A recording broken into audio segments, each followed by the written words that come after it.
Vamos aí então ao primeiro ponto deste capítulo: oferta e demanda de fundos para empréstimos e de câmbio. Vamos ver o que é isso aí e como isso funciona a partir da dinâmica das variáveis que conectam a economia nacional com a economia internacional. Para entendermos as forças que operam em uma economia aberta, nós devemos nos concentrar na oferta e na demanda em dois mercados. Então, observar a oferta e a demanda de dois mercados. O primeiro mercado é o mercado de fundos de empréstimos, que vai coordenar a poupança da economia, o investimento da economia e o fluxo de fundos para empréstimos do exterior, que é o chamado investimento externo líquido. Então, relembrando o que a gente viu no capítulo 31, quando você abre a economia, você pode receber, portanto, fluxos, fundos de empréstimos do exterior, pode realizar investimentos no país, ou você também pode mandar fluxos de investimentos ou de empréstimos para outros países. Então, esse é o primeiro mercado que nós precisamos observar para compreender os fundamentos básicos do que é essa teoria macroeconômica da economia aberta. O segundo é o mercado de câmbio de moeda estrangeira, que coordena as pessoas, portanto, que querem trocar a moeda interna ou a moeda doméstica do país, a moeda nacional, pela moeda de outros países ou pelas moedas estrangeiras. Então esse é um outro mercado que também funciona aí dentro dessa lógica de oferta e demanda e que, portanto, vai revelar esse movimento de oferta e demanda de moeda nacional ou de moeda estrangeira. Nesta sessão, discutiremos a oferta e a demanda em cada um desses mercados. Na próxima sessão, vamos juntar esses dois mercados para explicar o equilíbrio geral para uma economia aberta. Então, vamos aí começar no primeiro mercado. Então, o mercado de fundos de empréstimos.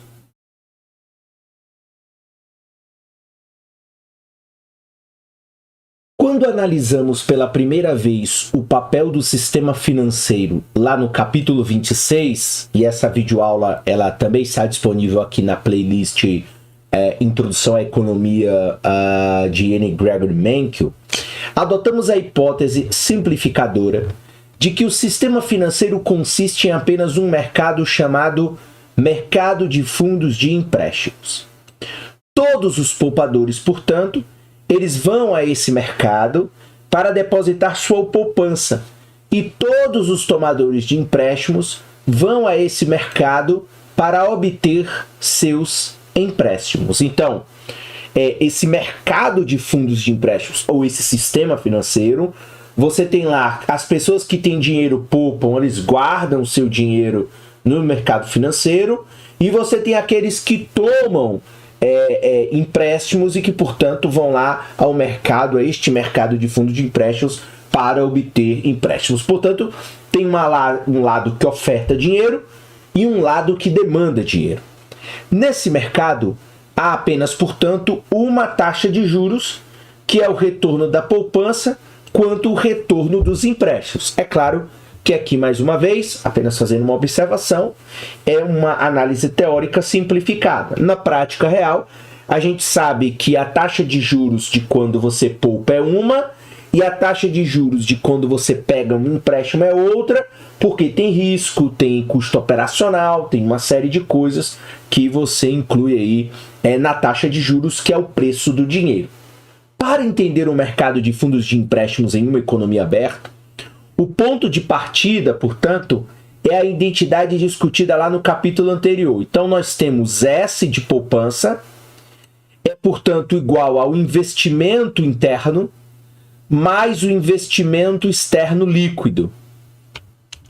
Então, o investimento externo líquido ele é positivo quando entra mais dinheiro do que sai. Investimento externo líquido.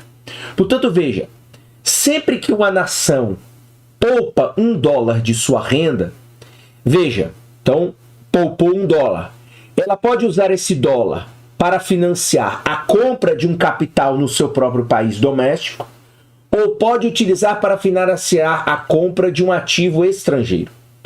Os dois lados da identidade, portanto S igual a I mais IEL, representam dois lados do mercado de fundos de empréstimo, um lado da oferta e um lado da demanda. A oferta de fundo de empréstimos, portanto, vem da poupança nacional, que seria o S.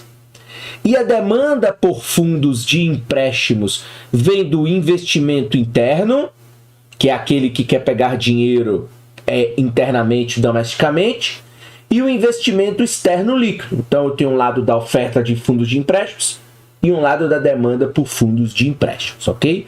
Então, se a gente voltar aqui a essa identidade, aqui na poupança nós temos o lado, portanto, da oferta, e aqui nós temos, portanto, o lado da demanda. Então, já temos aí um lado da oferta e um lado da demanda neste exemplo.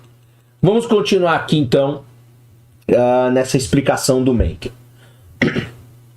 Devemos interpretar os fundos de empréstimos, portanto, como o fluxo de recursos disponíveis gerado internamente para o acúmulo de capital.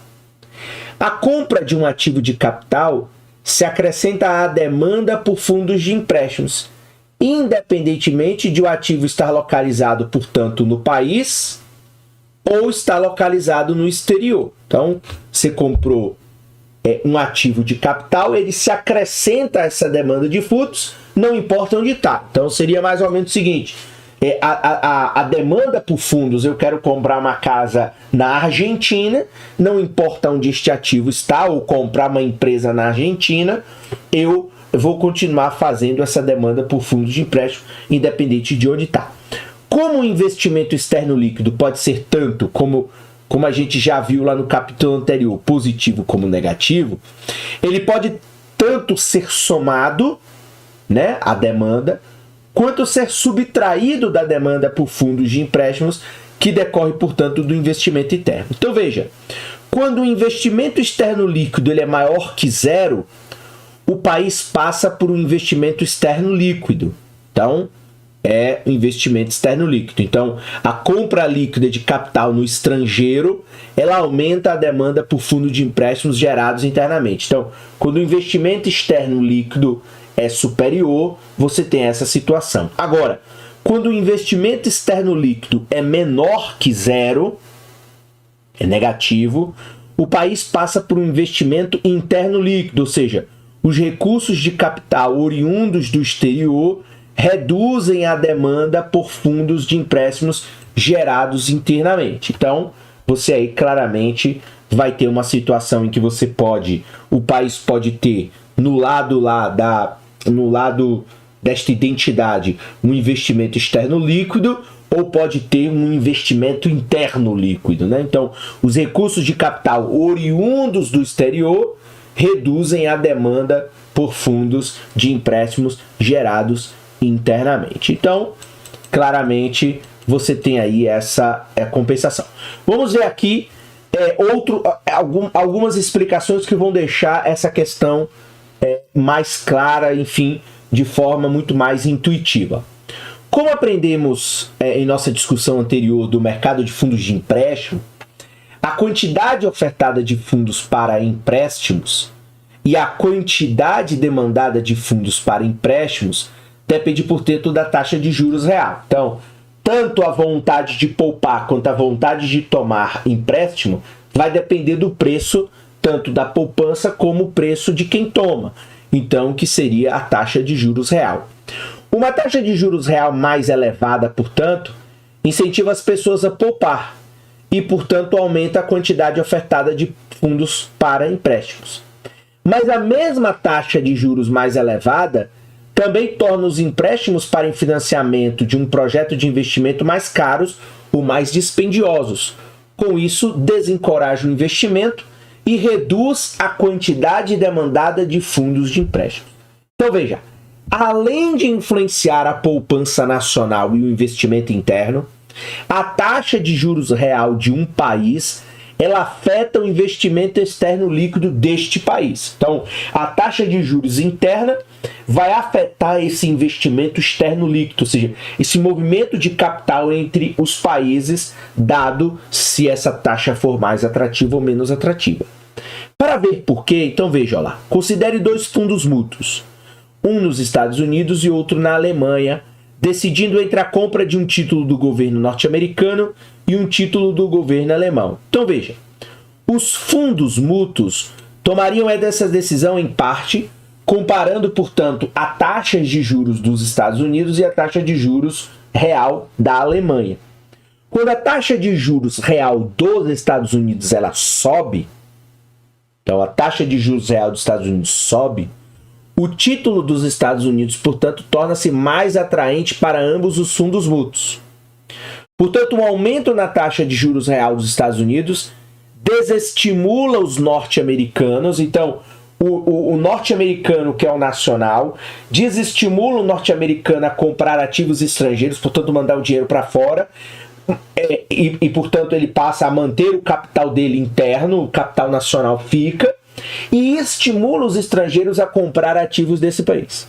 Por essas duas razões, uma taxa de juros real elevada nos Estados Unidos reduz o investimento externo líquido desse país, ou seja, o país manda menos dinheiro para fora e, em contrapartida, entra mais dinheiro estrangeiro para investir no país que está com a taxa de juros mais alta.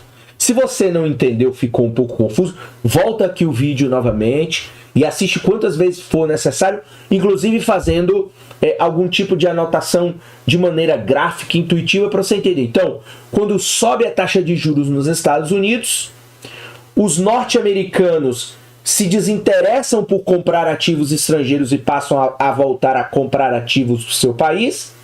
E isso também estimula a vinda de dinheiro estrangeiro para aplicar neste ativo americano que neste momento está mais atrativo.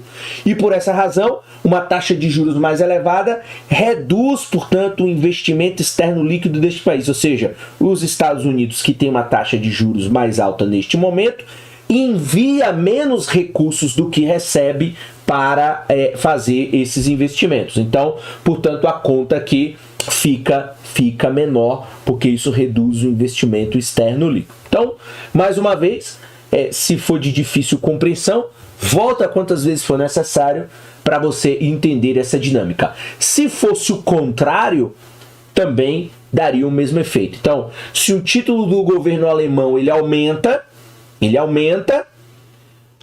os alemães passam a investir no seu país e os norte-americanos passam a enviar investimentos para a Alemanha.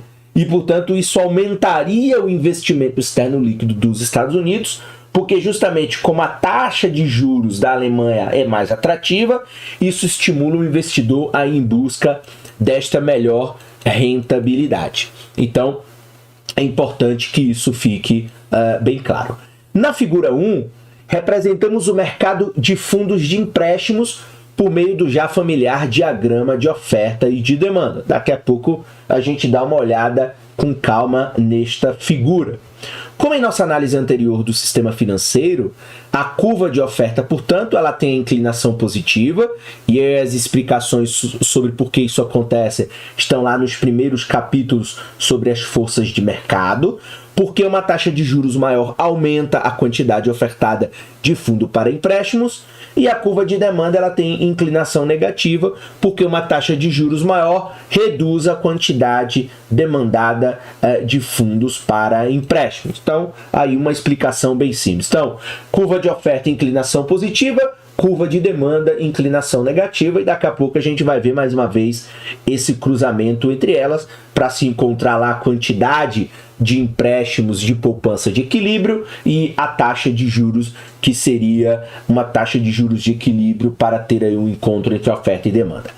Ao contrário da situação em nossa discussão anterior, o lado da demanda agora representa o comportamento do investimento interno e do investimento externo líquido. Ou seja, em uma economia aberta, então veja, em uma economia aberta, A demanda por fundos para empréstimos vem não só daqueles que querem fundos para empréstimos para comprar bens de capital internos, mas também daqueles que os desejam para comprar ativos estrangeiros. Então, você tem aí esses dois. Então, investimento interno tem um comportamento, investimento externo líquido é mais outro comportamento, que neste caso aqui, eles vão se somar do lado da demanda. A taxa de juros se ajusta para equilibrar a oferta e a demanda por fundos para empréstimos. Portanto, veja, se a taxa de juros estiver abaixo do nível de equilíbrio, a quantidade ofertada de fundos para empréstimos será menor do que a quantidade demandada. Então, juros cai, vontade de pegar empréstimo aumenta, vontade de poupar diminui. A resultante escassez de fundos para empréstimos empurra a taxa de juros para cima. De modo inverso, se a taxa de juros ela estiver muito acima da taxa do nível de equilíbrio, né? For uma taxa muito elevada, a vontade de poupar aumenta, então começa a sobrar muito dinheiro neste fundo para empréstimos, mas em contrapartida, com um dinheiro mais caro, você tem uma redução da quantidade demandada. O excesso de fundos para empréstimos, portanto, levará a uma taxa de juros para baixo, ou seja, sobra dinheiro e você vai fazer uma pressão. Então veja, a taxa de juros de equilíbrio, portanto,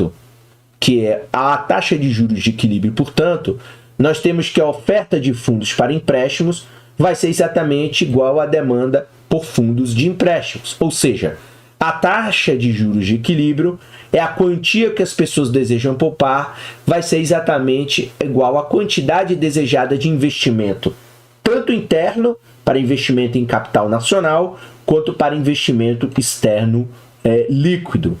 Vamos dar aqui uma olhada então nessa figura 1. Então, aqui nós temos, portanto, o mercado de fundos de empréstimo. De um lado nós temos a taxa de juros real, no outro nós temos a quantidade de fundos de empréstimos, que vai se refletir aqui tanto do ponto de vista do empréstimo como da poupança. Então, a taxa de juros tanto em uma economia aberta quanto em uma economia fechada, ela vai ser determinada, portanto, por essa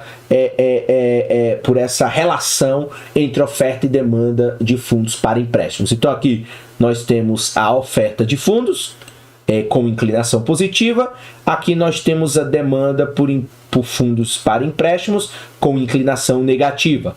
Então aqui é oriundo da poupança nacional, mas essa demanda pode ter o objetivo de um investimento interno ou do investimento externo líquido quando um nacional passa a comprar ativos em outro país. A poupança nacional é a fonte de oferta dos fundos para empréstimo, o investimento interno e o investimento externo líquido são as fontes de demanda por fundos de empréstimo.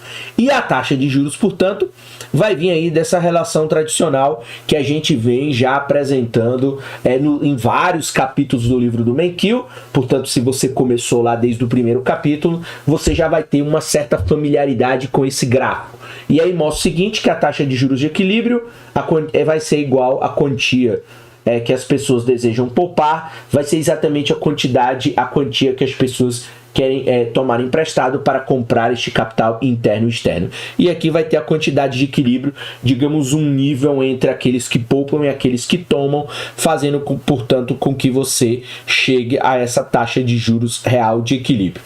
Se você aumenta a taxa de juros, você aumenta a oferta de fundos e diminui a demanda. Se você diminui a taxa de juros, você aumenta a vontade por fundos para empréstimo, mas você diminui, portanto, o interesse de ter poupadores neste cenário de taxa de juros mais baixa, ok? Vamos agora, então,